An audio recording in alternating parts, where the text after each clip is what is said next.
Welcome to concept mantra physics classes.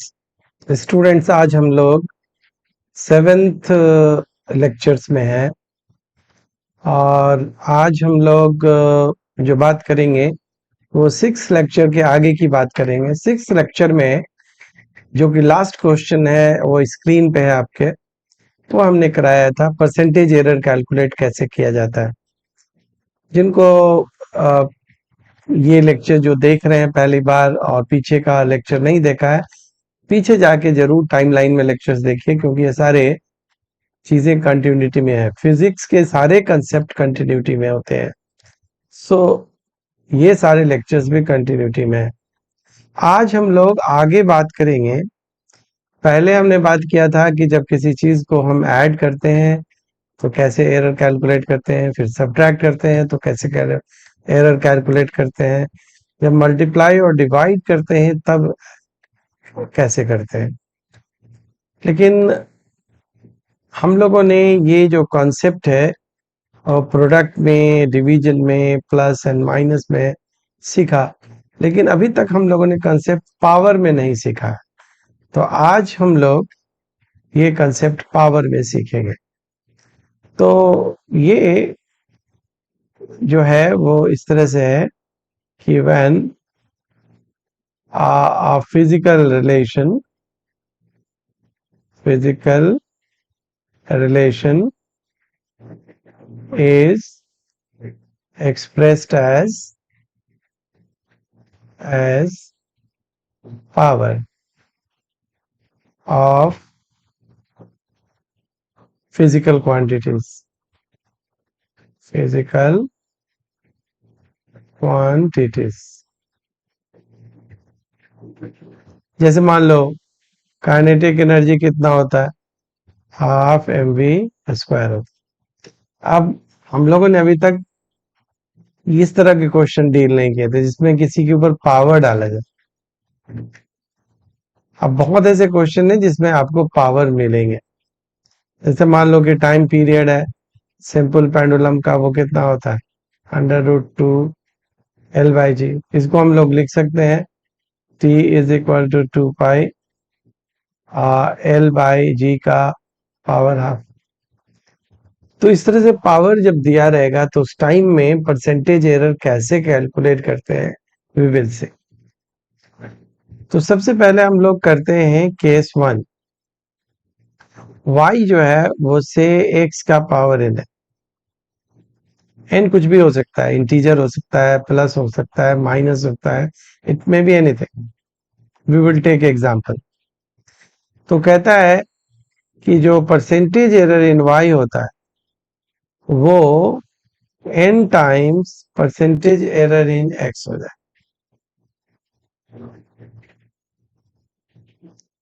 जैसे एक example ले, कोई स्फीयर है, उसका रेडियस जो है वो दिया हुआ है 5 सेंटीमीटर ±0.1। इसका क्या मतलब हुआ कि ये जो आपका 5 सेंटीमीटर है रेडियस का मेजरमेंट है और ये उसका एरर है। और इसके साथ एक क्वेश्चन डाल दिया गया है कि फाइंड परसेंटेज एरर ऑफ पहला सरफेस एरिया और दूसरा वॉल्यूम ऑफ स्फीयर। ऐसा क्वेश्चन दिया गया है। तो इस तरह के क्वेश्चन को कैसे डील करेंगे, हम लोगों को मेंसुरेशन का आइडिया होना चाहिए। ये पता होना चाहिए कि सरफेस एरिया स्फीयर का क्या होता है। तो आप जानते हैं सरफेस एरिया स्फीयर का 4 πr² होता है। एरर को कांस्टेंट से मतलब नहीं है, मतलब ये चीज is as good as r², क्योंकि constant physical quantity numerical value में कोई एरर नहीं होता है। अब आप पूछेंगे क्यों नहीं होता है, इसलिए कि एरर उसी में होगा जिसको मेजर किया जा सके, मेजर किया गया हो। तो आप जब तक मेजरमेंट ही नहीं करेंगे तो उसमें एरर किस बात, जैसे for example y is equal to 2x है, जहां पर x मेजरेबल क्वांटिटी आप उसको मेजर कर रहे हैं, तो x को मेजर कीजिएगा, x में एरर आएगा। अब उसके साथ जो 2 लगा हुआ है उसमें एरर कैसे आ जाएगा, वो तो कांस्टेंट है। तो इसलिए हम लोग एरर में कांस्टेंट क्वांटिटी को इग्नोर करेंगे।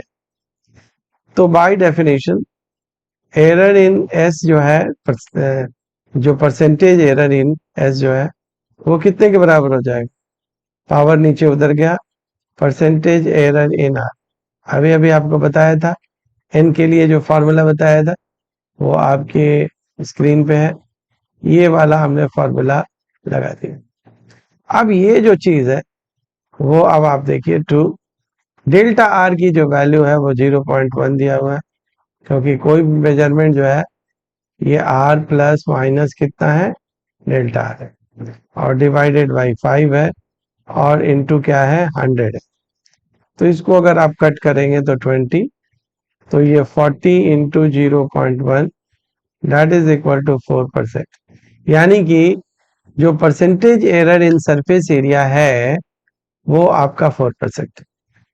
अगर आपसे कहा गया कि वॉल्यूम का परसेंटेज एरर निकालिए, तो हम वॉल्यूम का एक्सप्रेशन लिख लेंगे। आप जानते हैं कि स्फीयर का वॉल्यूम 4/3 पाई आर क्यूब होता है, लेकिन it is as good as r cube. अभी बताया था for obvious reason, numerical value में कोई एरर नहीं होता है, तो आप उसको लिखे ना लिखे कोई फर्क नहीं पड़ता है। तो delta v by v into 100 by formula 3 times delta are upon r into 100 हो जाएगा। तो आप 3 टाइम्स 0.1 डिवाइडेड बाई 5 इंटू 100 हो जाएगा। तो ये आपका 20 आ गया, तो ये आपका 6% आ जाएगा। इस तरह से आपने देखा कि अगर हमको सिंगल क्वांटिटी में पावर दिया हुआ है तो आप कैसे बड़े आसानी से उसका परसेंटेज एरर कैलकुलेट कर सकते हैं। आगे अगर हम लोग इसकी तरह से बात करें, मान लो कि y कुछ कॉम्प्लेक्स वे में दिया हुआ है, से एक z ले लेते हैं, फिजिकल क्वांटिटी z, वो हमारा a के पावर p है, b का पावर q है, अब देखो थोड़ा कॉम्प्लेक्स है, अपॉन c का पावर r है, c का पावर r ऐसा है। तो अब हमको परसेंटेज एरर z का निकालना, परसेंटेज एरर ऑफ z जो है वो कैसे होगा। अब आप अभी सिंगल पावर में देखा क्या होता था, p नीचे उतरा तो यहाँ पर p नीचे उतरेगा, और एरर इन क्या लिखा देंगे, लिख देंगे a लिख देंगे, एरर इन a लिख दिया। कौन सा एरर, परसेंटेज। लेकिन बीच में इनटू है यहाँ पर, तो प्लस देंगे यहाँ। फिर ये सारी चीजें रिपीट कर देंगे, Q error in b into क्या, 100। फिर डिवीजन में है तब भी प्लस देंगे, मल्टीप्लिकेशन है तब भी प्लस देंगे, फिर ये चीज रिपीट कर देंगे, और नीचे उतरा, और एरर इन सी जो है वो आपने लिख लिया। इस तरह से हम लोग इस फॉर्मूले को लिखेंगे। अब बच्चे पूछेंगे कि सर ये एरर नीचे है तो फिर पावर तो नेगेटिव हो गया ऊपर जाने के बाद, because we can write this like a का पावर p, b का पावर q एंड c का पावर माइनस r। तो आपने यहाँ प्लस क्यों दिया है, आपने यहाँ माइनस क्यों नहीं दिया है। तो उसका जवाब है कि एरर कभी भी नेगेटिव नहीं हो, मैक्सिमम एरर हमेशा प्लस ही होगा, चाहे पावर नेगेटिव है या पॉजिटिव है। तो नेगेटिव पावर भी होगा तो आपको प्लस ही रखना है। अब इसको एक एग्जांपल से समझते हैं। z दिया हुआ है a का पावर हाफ, देखो अब न्यूमेरिकली इसको करते हैं, b का पावर से 3/2, और c का पावर से 5/2 विद नेगेटिव, नीचे ही नेगेटिव कर लिया। If percentage error of a is say 4%, of b is equal to 2% and of C is equal to 6%. Find percentage error of Z. अब ये क्वेश्चन मैंने पुट अप किया, पिछले एकदम बिल्कुल इस पर सेट कर गया। तो ये आप देखते हैं कि delta Z upon Z into 100 आप कैसे लिखेंगे, हाफ नीचे उतारेंगे, delta A upon A into 100। अब आप देख सकते हैं कि ये चीज क्या है, परसेंटेज एरर इन ए है जो कि दिया हुआ है 4%, इसकी कंप्लीट वैल्यू 4% दी गई। फिर बीच में क्या रखेंगे, प्लस डालेंगे, 3/2 नीचे उतरेगा और परसेंटेज एरर इन बी लिख देंगे हमने। फिर -5/2 नीचे नहीं, 5/2 नीचे, माइनस हो या प्लस हो, लेकिन नीचे हो या ऊपर हो उससे कोई मतलब नहीं, प्लस ही होगा। और परसेंटेज एरर इन क्या हो गया, सी हो गया। तो अब बारी है सबकी वैल्यू को पुट करने का। ये परसेंटेज एरर इन सी है जो कि 6% है, ये परसेंटेज एरर इन बी है जो कि 2% है, और ये तो ए था जो कि तो अब आप क्या करेंगे, सीधा वैल्यू रखेंगे into how much 4% plus 3/2 into how much 2% plus 5/2 how much 6%। तो ये आपका 2 हो गया, ये और 2 कट गया तो 3%, और ये आपका 15%। तो आंसर आ गया 2% plus 3% plus 15%। So answer is 20%। कहने का मतलब है जेड में परसेंटेज एरर कितना होगा, 20%। इस तरह से आप जब भी पावर में ये एक्सप्रेस किया जाए तो आसानी से आप परसेंटेज एरर को कैलकुलेट कर सकते हैं। तो इसी पर हम लोग बहुत सारे क्वेश्चंस देखेंगे। तो वहां पर जैसे कि एक क्वेश्चन है हमारा कि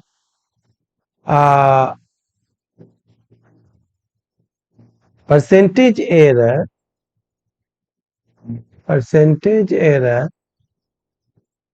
in mass is equal to 1% and speed is equal to 2%. Find percentage error of kinetic energy. ये क्वेश्चन है। तो आप क्या करेंगे, काइनेटिक एनर्जी का फॉर्मूला लिख लेंगे, half mv²।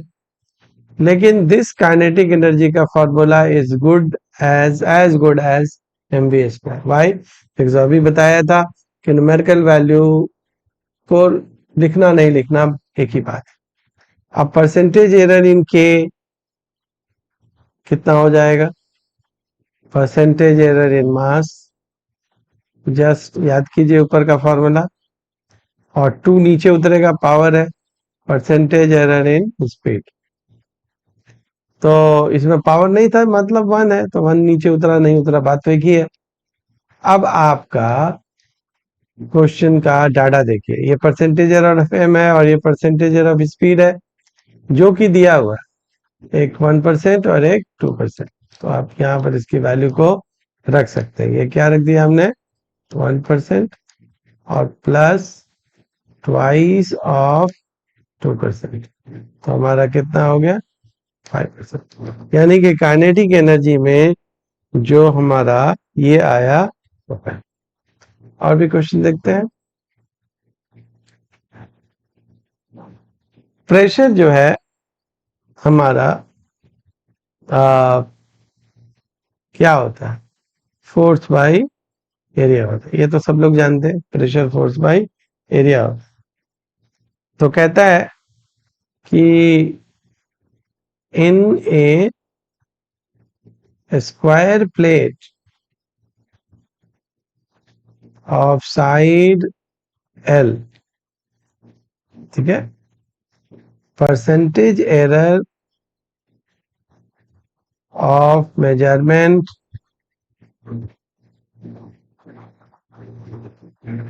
of side is given as 3%, नहीं 2%,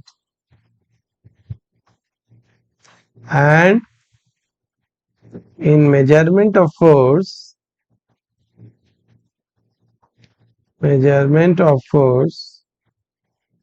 is given as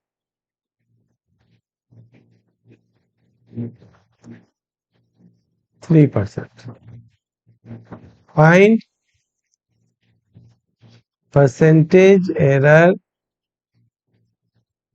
in pressure.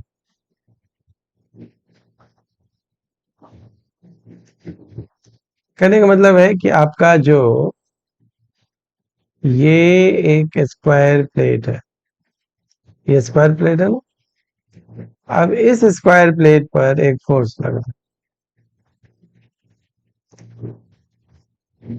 और इसका जो है वो एरिया है। अब इसका एरिया कितना होगा? स्क्वायर का एरिया क्या होता है? साइड का स्क्वायर होता है, तो एल का स्क्वायर, क्योंकि we are given side as L. तो हम लोग प्रेशर का वैल्यू क्या लिखेंगे? F by A which is equal to F by L square.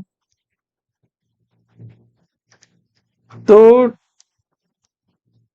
Percentage error in pressure कितना हो जाएगा? परसेंटेज एरर इन फोर्स, नीचे भी है तो प्लस होगा, पावर नीचे उतरेगा, परसेंटेज एरर इन साइड। और ये दोनों चीज क्वेश्चन में दिया हुआ है। साइड का परसेंटेज एरर, फोर्स का परसेंटेज एरर 3% और साइड का परसेंटेज एरर 2%। तो ये टोटल आंसर कितना आ गया? 7%। यू कैन सी दैट ये हमारा ये करने का है, ठीक है ना। इसमें हम लोग एक तीसरा क्वेश्चन लेते हैं। तीसरा क्वेश्चन है कि इन मेजरमेंट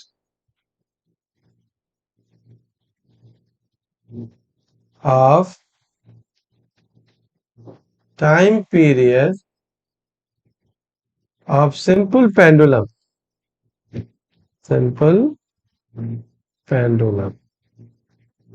ठीक है, percentage error in measurement of string length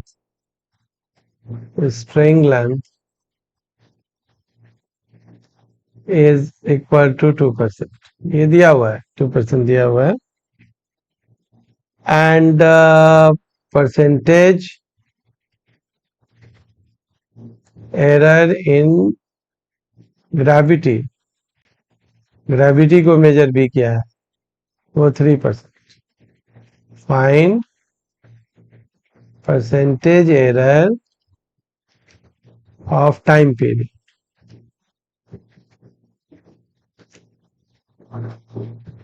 तो यहाँ पर इस तरह के क्वेश्चन को करने के लिए टाइम पीरियड का रिलेशन आपको पता होना चाहिए कि ये अंडर रूट एल बाई जी का पावर हाफ होता है।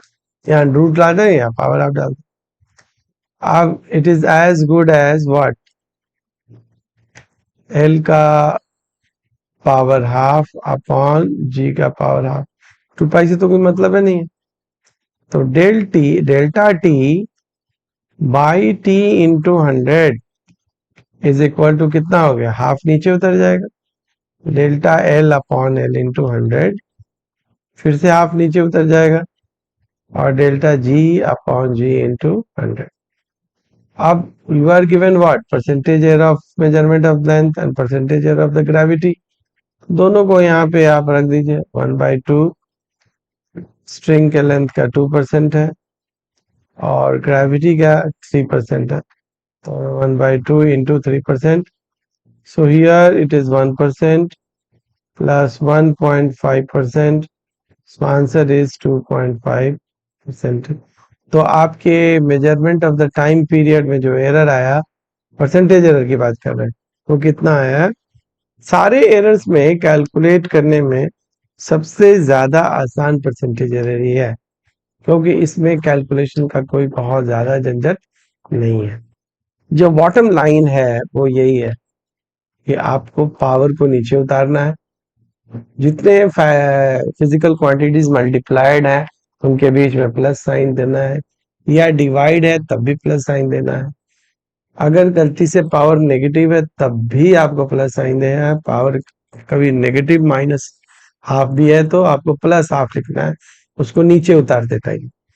तो ये सारी चीजें अगर कोई ध्यान रखेगा तो बहुत आराम से इन सारे प्रॉब्लम्स को देख लेगा। ठीक है ना?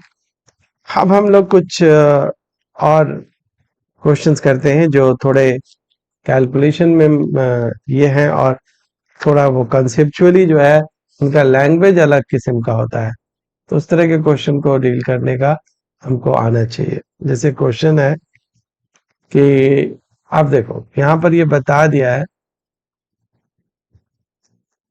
कि टाइम पीरियड ऑफ, पहले वाले क्वेश्चन में बताया नहीं लेकिन इसमें बता दिया है, simple pendulum is given as t is equal to 2 pi under root L by G. वही चीज है जो मैंने आपको ऊपर बताया था, ठीक है ना? जहां पर एल क्या है? स्ट्रिंग लेंथ है। जी क्या है? एक्सेलरेशन ड्यू टू ग्रेविटी है। कहता है कि अब देखो ये लैंग्वेज आपको समझना है। Measured value of L is equal to 10 centimeter to 1 mm accuracy। अब ये इसका क्या मतलब है, अभी आपको क्वेश्चन लिखने के बाद समझाएंगे। And time for 50 oscillations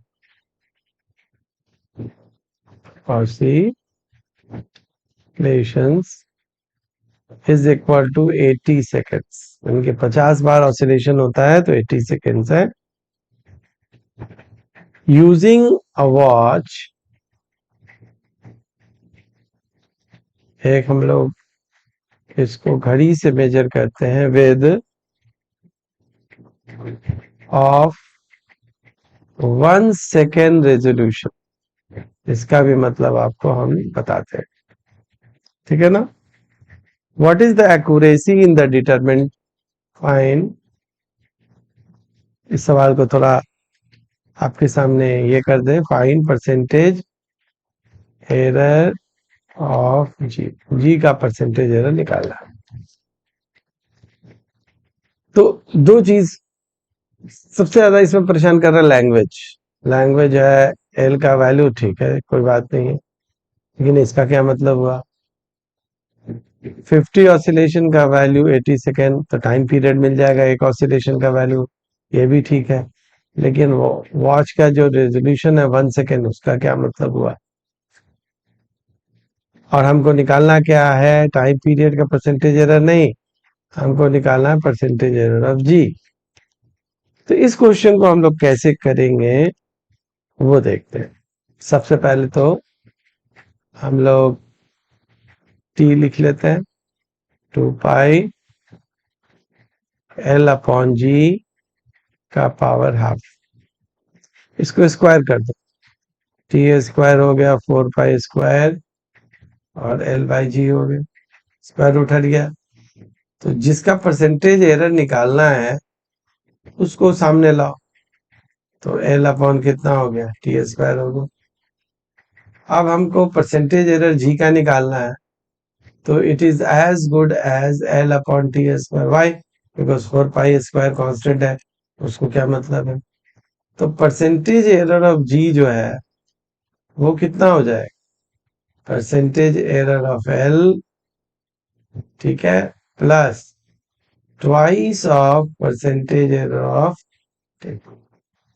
percentage error of T जो है उसका दुगना। ये आ गया ना। अब आपको देखिए यहां पर टाइम पीरियड क्या हो आपका, एक 50 ऑसिलेशंस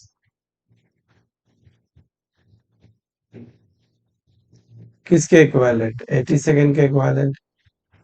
तो एक ऑसिलेशन कितना हो, 80/50, मतलब 8/5 सेकेंड्स। तो टाइम पीरियड आपका आ गया 8/5, क्योंकि बाय डेफिनेशन एक ऑसिलेशन के टाइम को ही क्या कहते हैं, टाइम पीरियड कहते हैं। समझ में आ रही बात। अब आप क्या दिया हुआ है, एल 10 सेंटीमीटर, ये तो उसका मेजरमेंट हो गया, लेकिन इसका एक्यूरेसी मतलब यही डेल्टा एल है, कितना दिया हुआ है, 1 mm। 1 mm को हम लोग लिख सकते हैं क्या, ऐसा क्यों, क्योंकि मेजरमेंट सेंटीमीटर में है और उसका एरर जो है वो mm में है, तो mm को चेंज कर लिया सेंटीमीटर में, ठीक है ना। फिर हम लोग ये देखते हैं कि यहां पर जो कहता है कि 80 सेकेंड में, देखो इसका मतलब बता रहे, 1 सेकेंड रेजोल्यूशन में बताओ, ये कहता है कि 80 सेकेंड में वो 1 सेकेंड की गलती करता है, ये इसका मतलब। तो हम लोगों को यहां पर यही देखना है कि जो एरर है 80 सेकेंड का, वो आपका 1 सेकेंड, ठीक है। तो अब आप क्या करेंगे, यहां पर फॉर्मूले में डाल देंगे 0.1 बाई 10 × 1 प्लस ट्वाइस ऑफ 1/80 × 100, यानी कि जो रेशियो टाइम पीरियड का है वही टोटल टाइम का भी वही रेशियो होगा। अब ये जानना हमारे लिए बड़ा आसान हुआ, क्यों, क्योंकि हमको T80 लेते हैं तो डेल्टा टी 1 सेकेंड पता है। तो अगर इसको कैलकुलेट करेंगे हम यहाँ पे ले जाके, तो ये 10 हो जाएगा और ये कैंसिल हो जाएगा, तो 20/8 आ जाएगा, तो ये 4 आ जाएगा, तो ये आ जाएगा आपका 1%, और 10/4 मतलब 2.5%। तो टोटल जो परसेंटेज एरर है वो 3/3.5% है। समझ में आ रही बात को। तो ये जो हमारा यहाँ पर देख सकते हैं कि delta t by t is same as total time divided by error in total time divided by t. तो इसलिए हम लोग इसके जगह पर ये पुट किया है, क्योंकि टोटल टाइम हमारा 80 सेकेंड है और उसमें एरर जो है वो कितना है, 1 सेकेंड का है। तो this way we solve the problems. इस तरह के प्रॉब्लम्स जो है हम लोग और भी ले रहे हैं। इसमें जो है एक प्रॉब्लम जो है मैं आपको बताता हूँ यहाँ पे, कि जैसे मान लो कि हर चीज रेसिप्रोकल दिया हो, जैसे मान लो कि 1/r। अब आपको पता है कि कोई दो रेजिस्टेंस पैरेलल में, ठीक है, पैरेलल में, तो उनका इक्विवेलेंट रेजिस्टेंस कितना होता है, ऐसा होता है। अब मान लो कि R1 ये गिवन है, R2 भी दिया है विद एरर, एरर के साथ, ये भी दिया हुआ है विद एरर, एरर के साथ। एक एग्जांपल लेके सीखेंगे हम। कहता है कि find error in R. R क्या है? Equivalent resistance.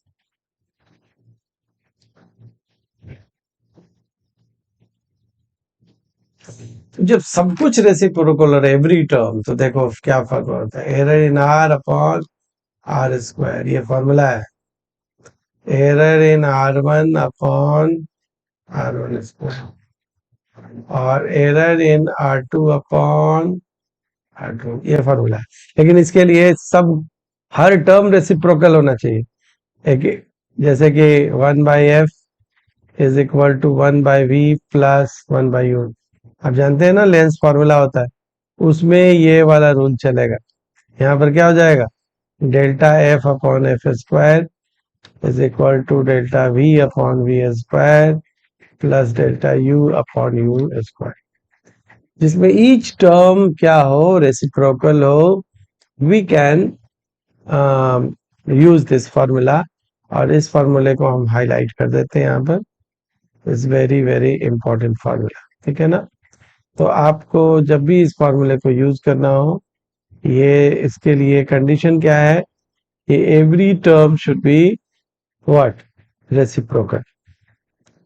अब इस पर एक एग्जांपल लेते हैं। यहां एक एग्जांपल हम लोग लेते हैं कि आपका दिया हुआ है R1, गिवन है R1 is equal to 50 plus minus two ohm, और R2 जो दिया हुआ है आपका दिया हुआ है 100 प्लस माइनस 4 ओम। इसका क्या मतलब हुआ कि ये जो है R1 का मेजरमेंट है, ये एरर है। ये R2 का मेजरमेंट है, और ये क्या है? एरर है, ठीक है ना। If R1 R2 are in parallel, find error in हमारा find error in are equivalent. तो परसेंटेज में हम लोग परसेंटेज नहीं बल्कि पैरेलल में आर इक्विवेलेंट ऐसे लिखेंगे कि नहीं? 1 प्लस 1/R2 लिखेंगे। तो सेम हमको R square is equal to delta are upon 1/R1 square plus delta R2/R2 square आ जाएगा, ठीक है ना। अब आपको निकालना क्या है? ये निकालना है एरर इन, एरर निकालना है, एब्सोल्यूट एरर। परसेंटेज का नाम नहीं लिया, एरर बोला, बोला एब्सोल्यूट एरर निकाल। तो आपको ये वैल्यू मालूम होना चाहिए, ये वैल्यू मालूम होना चाहिए, ये वैल्यू मालूम, ये वैल्यू मालूम होनी चाहिए। मतलब जिसको निकालना है उसको छोड़ के सब मालूम होना चाहिए। तो सबसे पहले हम लोग ये वाला फॉर्मूला यूज करते हैं। 1/R is equal to 1 upon R1 का वैल्यू 50 है और R2 का वैल्यू 100 है। तो when we will solve it, तो 100 हुआ, 2 प्लस 1, तो R इज इक्वल टू कितना हो गया? 100/3 ओम आ गया। सो वी हम लोगों ने R के वैल्यू जो है 100/3 ओम निकाले, ठीक है ना। अब हम लोग R1 का वैल्यू यहां पर याद करें, क्या है? 50 प्लस माइनस 2 ओम है, और R2 का वैल्यू क्या है? 100 प्लस माइनस 4 ओम है। Just check it, yes. तो यहाँ पर उतना ही है, ठीक है ना। तो अगर इतना है तो इसका क्या मतलब हुआ? इसका जो मतलब हुआ वो ये हुआ कि हमारा ये दिया हुआ है R1, ये R1 का वैल्यू है, और ये डेल्टा R2 का वैल्यू और ये डेल्टा R1 का वैल्यू। तो हमने क्या किया कि यहाँ पर delta R divided by R square की जगह क्या रख दिया, 100/3 का square is equal to delta R का R1 की जगह 2 और R1 स्क्वायर की जगह 50 स्क्वायर, इसके जगह 4 और इसके जगह कितना 100 स्क्वायर।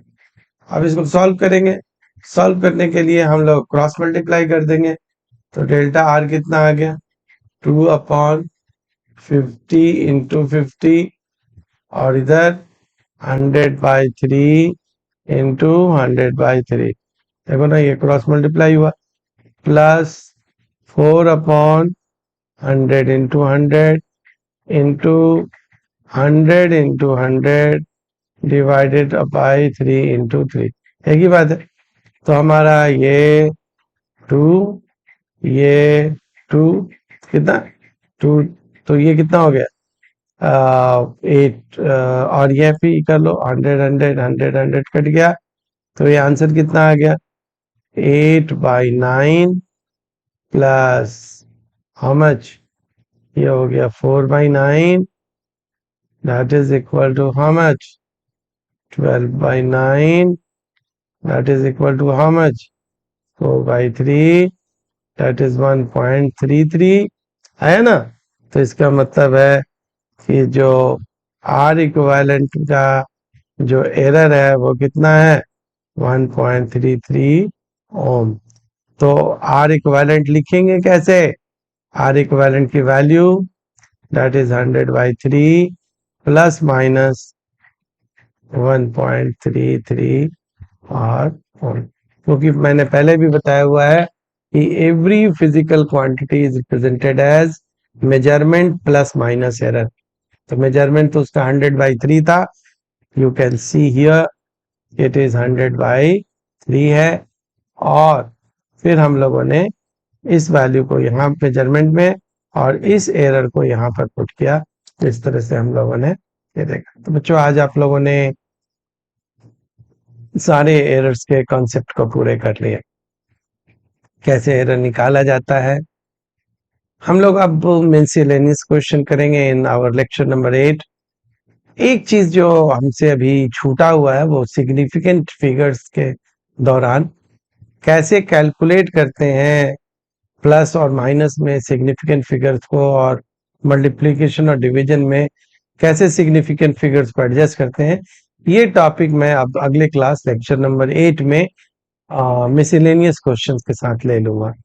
फिर लास्ट में मैं आपको बताऊंगा दो इंस्ट्रूमेंट है, vernier calipers and screw gauge, जो बहुत स्टूडेंट्स को के लिए हेडेक भी रहता है, तो बहुत अच्छी तरह से मैं आपको बताता हूँ। So that's all in this lecture.